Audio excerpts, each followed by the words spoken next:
বাইতুল মুকাররমে মারামারির ঘটনা ঘটেছে। জাতীয় মসজিদে জোর করে খতিব হওয়া কি ইসলাম সমর্থন করে? ইন্না লিল্লাহ। নতুন সংবাদ, বাইতুল মুকাররমে যদি আজকে জুমার সময় মারামারি হয়ে থাকে, আমরা জানি না কি ঘটেছে, প্রশ্নকর্তা যদি নিশ্চিত হয়ে থাকেন, যদি এরকম ঘটনা ঘটে থাকে, তাহলে এটা হবে আমাদের জন্য খুবই লজ্জাজনক এবং খুবই দুঃখজনক একটি ব্যাপার।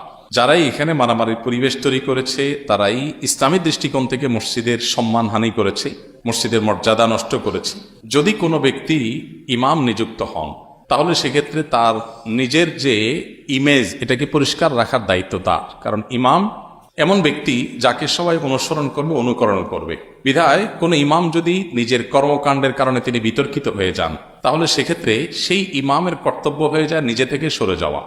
যে কোনো মসজিদের জন্য প্রযোজ্য। হ্যাঁ, অহেতুক বিতর্ক সৃষ্টি করছে সেটা এক জিনিস, কিন্তু আপনার মুসল্লিদের মেজরিটি আপনাকে চায় না, এরকম জায়গায় জোর করে ইমামতি করা শরিয়ার দৃষ্টিকোণ থেকে জায়েজ নাই। নবী করিম সাল্লাল্লাহু আলাইহি সাল্লাম সেই ব্যক্তির সমালোচনা করেছেন বা সেই কাজটাকে তিনি নিন্দা হিসাবে উল্লেখ করেছেন, হাদিসে আখ্যায়িত করেছেন।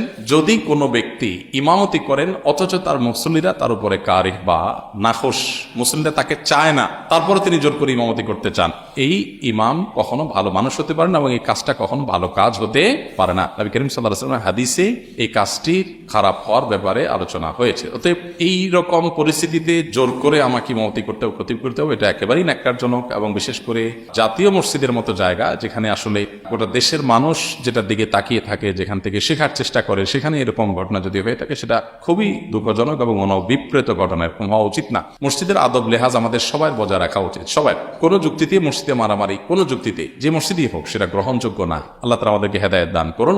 আর ইমাম সাহেব, খতিব সাহেব হিসাবে যারাই দায়িত্বপ্রাপ্ত হবেন, তারা বিতর্কের ঊর্ধ্বে থাকার চেষ্টা করবেন।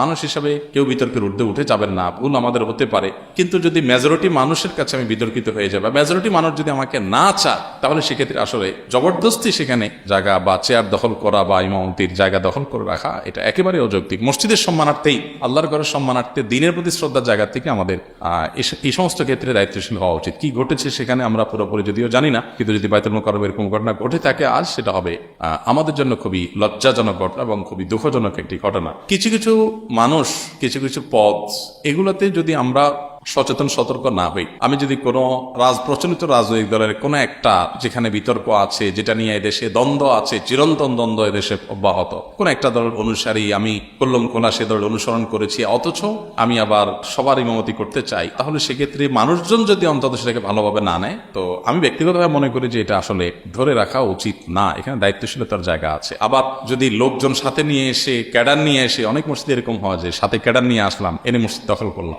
খুবই লজ্জাজনক অধ্যায় এটা। ক্যাডার নিয়ে দখল করাটা যেরকম লজ্জাজনক, ক্যাডার নিয়ে উৎখাত করাটাও লজ্জাজনক। এগুলো কোনোটাই আসলে আল্লাহর ঘরের শানের সাথে যায় না, আল্লাহর ঘরের প্রতি আদব লেহাজের বরখেলাপ। আমরা এই ধরনের ঘটনা যদি ঘটে থাকে, তাহলে আমার মনে হয় খুব নিকৃষ্ট একটা উদাহরণ তৈরি হলো বাংলাদেশে।